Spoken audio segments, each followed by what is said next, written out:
Hallo, es ist ein Magic Monday und morgen ist Equinox, Tag und Nacht gleiche. Und das möchte ich nochmal als Anlass nutzen, einen kurzen Impuls für diese wunderbar tolle Woche, die uns bevorsteht, rauszugeben. Denn es ist Equinox, wir kommen gerade aus dem Neumond-Wochenende. Und wie man sieht, es war ein intensives Wochenende. Es passiert gerade ganz viel und interessanterweise, also ich merke es nur für mich, ich weiß nicht, wie es dir geht, schlafe ich relativ wenig. Es ist irgendwie high energy und es zeigt sich dann auch manchmal so ein bisschen.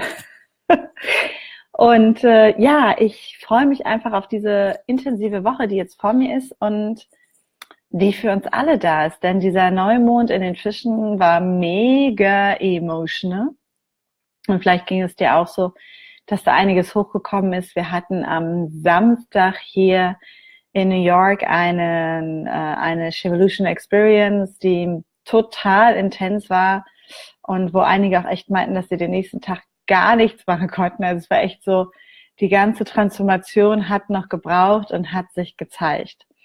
Und mit dieser Intensität geht es quasi weiter, denn morgen ist Equinox, morgen ist Tag- und Nachtgleiche. Und es ist immer ein ganz magischer Moment im Jahr, also für mich auf jeden Fall, denn das ist der Moment, wo es richtig losgeht. Wir sind immer schon so im Neujahr dabei und sagen, okay, jetzt ist der 1.1., jetzt muss es losgehen. Da schiebe ich mir immer noch die 10 Tage drauf mit rein und sage mal, der 11.1. ist für mich der Anfang, das ist sozusagen die Manifestation mit mehr Einsen. Und morgen ist die Zeit, in der wir offiziell ins Licht gehen, in der sozusagen durch die Tag- und Nachtgleiche das Licht zurückkehrt, wir kurz diesen Moment der magischen Balance haben, in dem Tag und Nacht, hell und dunkel, maskulin, feminin, wie auch immer man das nennen möchte, in Balance sind und dann kehrt das Licht wieder offiziell zurück und ist wieder da. Und wenn man das Ganze im Jahreskreis sieht, dann ist es wirklich so, dass zur Wintertag, also zur Herbsttag und Nachtgleiche sich die Welt zurückzieht. Es ist die Zeit, in der es gibt dieses schöne Bild, die Erde ihre Decke über sich spannt und zur Ruhe geht.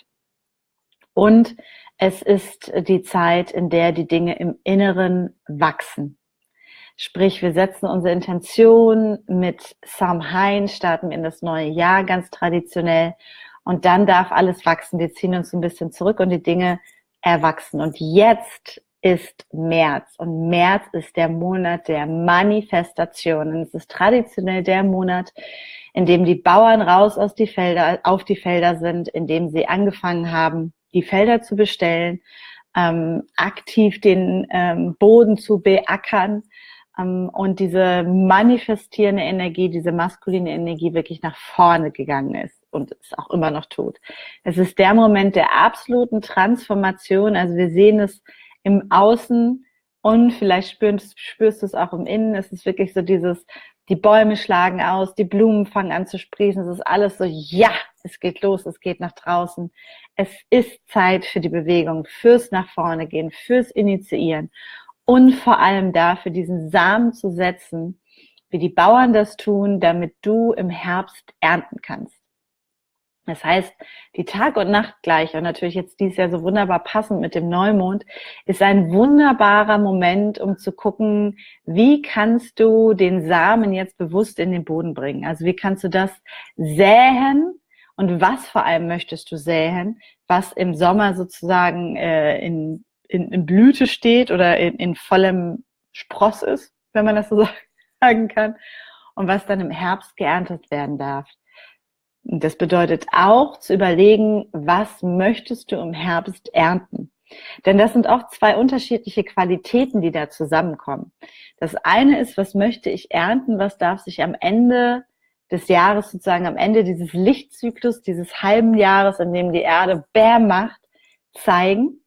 Das gilt übrigens immer für alle Manifestationen, für alles, was du ins Leben bringen möchtest. Ist zum einen zu gucken, was darf am Ende dort sein? Wie darf diese Ernte aussehen? Wie darf sie sich anfühlen? Wie darf sie sich zeigen?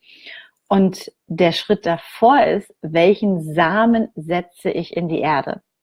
Und ich weiß nicht, ob du das kennst, dieses Zwischenspiel, dass wir ganz oft da hinten sind bei diesem Ziel und überhaupt nicht gucken, A, muss ich den Samen dafür in die Erde setzen und B, welcher Samen eigentlich? Denn wenn ich einen Rosensamen in die Erde setze, wird keine Linde daraus wachsen. Wenn ich ein Weizenkorn in die Erde bringe, wird daraus kein Wald werden. Und da genau zu gucken, was ist sozusagen das, was du jetzt säen darfst. Und das ist ganz interessant, diese Energie da mal hinter zu sehen. Denn es kann ganz gut sein, dass du irgendwas vor Augen hast, von dem du sagst, das möchte ich gerne sozusagen im Herbst ernten. Und das muss nicht der Herbst im Jahreskreis sein, sondern einfach wirklich auch diesen Jahreskreis immer auch als Metapher für kleinere Prozesse zu nehmen, sondern auch zu schauen, was bedeutet das eigentlich, welchen Samen setze ich? Und da nochmal reinzuschauen und wirklich reinzuspüren und deine Entscheidung zu treffen, gerne in dieser Woche und zu sagen, diesen Samen oder diese Samen bringe ich diese Woche in die Erde, damit am Ende XYZ dabei rauskommt. Und jetzt geht es nämlich genau um das. Wenn ich weiß, ich möchte, was im Herbst kommen darf, um in dieser Metapher zu bleiben, dann setze ich jetzt diesen, sagen wir mal, Samen für die Rose. Ich weiß gar nicht, ob man Rosen sät oder...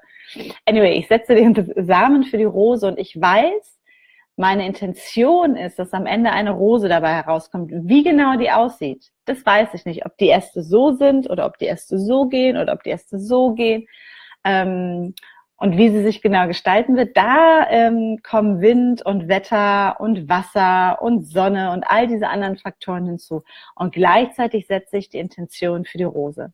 Und das ist so ein Impuls wirklich für diese Woche, in den bewussten Impuls auch für dich dort zu gehen und zu gucken, wie sieht die Ernte aus, was wünschst du dir als Ernte und damit rückwärts blickend sozusagen nach vorne zu gehen, was darf dann dabei der Samen sein, der gesetzt wird. Und wenn wir daran denken, den Samen, den wir setzen, dann ist es ganz interessant, das ist etwas, was nur noch wenige wissen, dass der Ackerbau ursprünglich in der Form, wie wir ihn kennen, wenn wir ganz weit zurückgehen, von Frauen betrieben wurde. Denn, und jetzt wird es interessant, denn diese Frauen nahmen die Samen und tunkten sie ein in ihr Blut, in ihr Menstruationsblut. Denn Menstruationsblut als solches besteht aus hochfruchtbarer Flüssigkeit, wenn man es mal ganz neutral betrachten möchte. Das ist quasi meine eigene DNA und die Flüssigkeit, also diese Nährstoffe, die ich in die Erde gebe. Und diese Intention, mit dieser Intention, die Samen sozusagen zu nähren und sie darin zu bewegen, ich weiß gar nicht, was das Wort ist, zu patschen, das war der beste Fertilizer, das beste Düngemittel, die beste Wachstumshilfe, die es jemals gab. Mhm. Denn mit diesen Stoffen, also das, was dort sozusagen uns abgeht, wenn wir menstruieren, das ist das, was ja auch das Baby nährt und ein neues Leben wachsen lässt. Und auch da wieder nochmal rückblickend, vielleicht hast du den vorherigen Impuls noch nicht gesehen oder gehört, dann ist es jetzt ein guter Moment, wirklich zu gucken und zu erkennen, wie sich dieses Maskulin, das Feminine immer wieder abwechseln, immer wieder im Kreislauf sind, immer wieder miteinander auch sind. Dass wirklich dieses Nährende vorher kommt, um dann den Samen in die Erde zu geben. Und das ist sozusagen der Impuls, den ich dir heute gerne mitgeben möchte für diese Woche, der Tag- und Nachtgleiche. Ich bin natürlich total neugierig und gespannt zu erfahren, wie es dir mit diesem Impuls geht und welche Dinge vielleicht für dich noch offen sind und ob du auch noch Fragen hast dazu, zu diesem Thema der Manifestation. Und zum Abschluss möchte ich mit dir eine Geschichte teilen. Eine Geschichte, die mir erzählt wurde von einem Tsusique-Älteren. Die Tsusique sind Pueblo-Indianer, die in New Mexico wohnen, den ich auf einer Seed Conference kennengelernt habe. Nicht umsonst sind viele dieser First Nations sehr fokussiert auf den Erhalt der Samen, denn dieser Samen, jeder einzelne Samen enthält das Potenzial, etwas Großartiges zu werden und so enthält auch die Tat, die du vielleicht diese Woche tun wirst oder die Intention oder was auch immer und es sollte eine Tat sein, es sollte etwas Aktives sein. Es ist nicht der Gedanke, der jetzt zählt, sondern jetzt geht es wirklich darum, was du manifestieren möchtest, was du in die Welt bringen möchtest, aktiv anzugehen.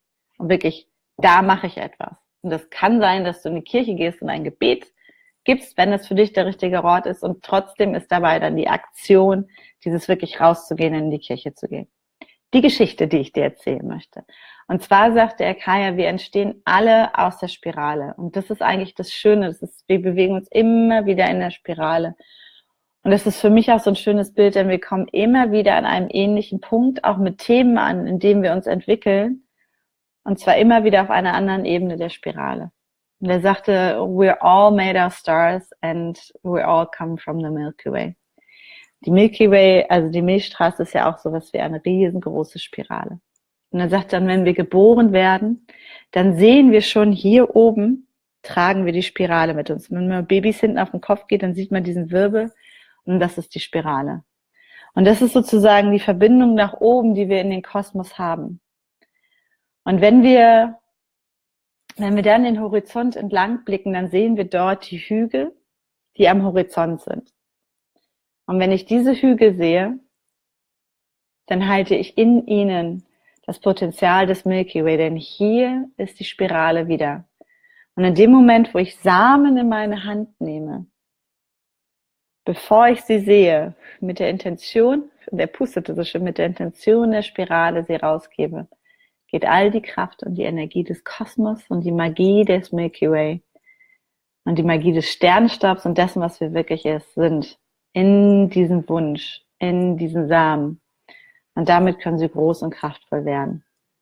Und ich finde diese Geschichte wunderschön. Sie geht noch etwas länger und sehr viel ausführlicher, jetzt mal so als kurze Vision. Immer wieder zu gucken, wenn du diesen Samen setzt, dich daran zu erinnern, woher du kommst, was uns alle miteinander verbindet. Dieser Wirbel, die Milky Way, diese Spirale und diese Spirale, mit der wir dann wirklich diese Verbindung, diese Magie auf die Erde bringen und sozusagen in die Welt bringen. Und vielleicht hilft dir diese kleine Geschichte nochmal, deinen Impuls, deinen Schritt für diese Woche klar vor dir zu sehen. Lass mich wissen, was du unternimmst, jetzt in dieser Woche, um deine Ernte am Ende des Jahres einzuholen. Und wenn du Lust hast, dann freue ich mich natürlich, wenn du morgen dabei sein möchtest bei Equinox, wo wir noch tiefer in das Thema einsteigen, wo es noch ein paar Tipps gibt, wir in eine Deep Transformational Trance gehen, wir wirklich in die innere Balance nochmal gehen, um halt einen guten Boden zu schaffen. Es ist dieses Bild von, wenn der innere Mann und die innere Frau sich vermählen, dann kann das goldene Kind entstehen, das, was am Ende sichtbar in die Welt geht und die Zukunft in sich trägt. Ich freue mich, wenn du morgen bei Equinox dabei sein möchtest. Ich poste den Link, ich teile den gerne auch nochmal. Und habe sozusagen das Commitment für dich diese Woche, denn Challenges wollen wir hier gar nicht aussprechen, das Commitment für dich diese Woche.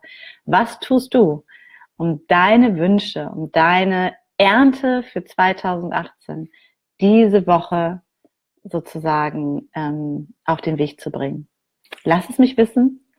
Und ich wünsche dir erstmal einen wunderbaren Start in diese magische Woche und eine transformierende, kraftvolle Equinox-Tag- und Nachtgleiche.